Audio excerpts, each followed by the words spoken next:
Hi and welcome. Hey, today we're working on a 4.0 Jeep. Now, if you've got a no bus signal on your dashboard, you got no gauges and you got no start. That's what we're addressing today. So, typically your computer uses a 5-volt reference signal, sends it out to your sensors, and then it feeds back to the computer. Now, if any of these sensors have shorted out, it's going to send a no bus signal and turn the computer off. So your car will crank and crank, but it will not start. Now, if you have no gauges and a no bus, but your car starts and runs, that's a different problem we're not addressing today. Today we are addressing the no bus signal, no gauges, no start. There's no fuel pump running, no fuel injectors, no spark, nothing is happening. It's just cranking over and cranking over. So typically what happens, I know a lot of you know already, the crank sensor can short out. That will give you a no bus. The cam sensor, it will start whether that thing works or not, unless it's shorted out. So basically what we're dealing with here on this particular Jeep, which is the 4.0, which they used from 87 to about 2006, the computer sends the 5-volt reference signal out, and if it shorts out, then the computer's not strong enough to overcome a short, and it'll feed you only half a volt or a volt. So basically what I did was used a simple $5 Harbor Freight multimeter, turned it on, set it on 20 volts, unplugged the map sensor. Now you do this with the key on and engine off, obviously, because it doesn't start. Get yourself a nice ground signal just about anywhere. And this is after we verified that the grounds and everything else, all the basic stuff is already working. And then we come in here and we test for a 5-volt reference signal. Now when I tested it, I saw a half of a volt. And so I knew this thing was shorting out. So what I did from there is I left this plugged in with a little pin, and then I went along and unplugged all the other sensors one at a time until I saw the 5-volt reference return, and I saw the 5 volts return. So we moved over here. I unplugged the cam sensor, and I saw a little bit of corrosion here. And what's happening here is this 4.0, which they used in a lot of stuff, this valve cover used to come in metal and plastic, and this one is metal. So they're notorious for leaking here on the sides, and the oil runs down. So it got on the wires here, and what it done is the wire insulators, which is an oil product, when exposed to oil, returns back to oil. So it wasn't the cam sensor. So I put these somewhere where they wouldn't make a connection, and we still had half of a volt. So then I came down here to the oil pressure sensor, and here's where the problem was. So this thing was completely insulated and hidden, and you couldn't see it.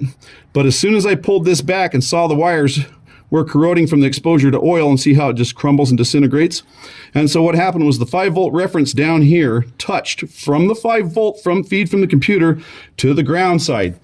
And what that did was that overwhelmed the 5-volt signal, and the computer wasn't strong enough to overcome it. So it shut the gauges off, turned the computer off, fed a no bus signal, no start signal. This customer had been to other shops. They changed the crank sensor. They put a fuel pump in it. Big no-no. And without verifying that the fuel pump and the relay and the power wasn't there first. And anyway, so we went ahead and pulled them wires apart. I saw my meter, jumped right back to 5 volts. I knew and I heard it. As soon as I touched it, I knew and I heard it. I heard the fuel injectors kick on. I heard the fuel pump kick on. I heard everything come back to life.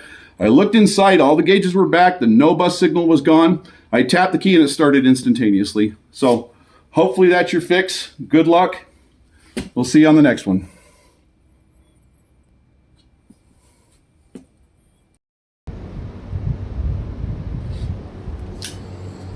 Hey, welcome back. Part 2 of the 4.0 no bus, no gauges, no start scenario that we fixed earlier by tracing the 5-volt reference and finding that it shorted out. So we found the short earlier on the oil pressure sending unit. That's what was causing the no start situation that crippled the computer.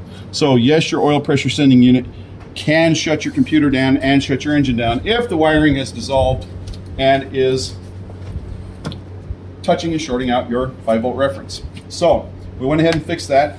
We used a terminal tool, something like this, but you can use paper clip or whatever to release the terminals and slide the wires out of the plugs one at a time.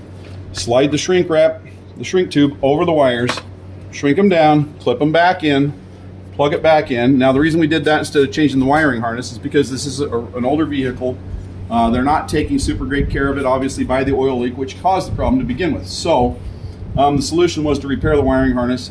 That's what we did. Anywhere that the wires weren't very good, we went ahead and cut them and spliced them with these shrink tubes with the solder built in.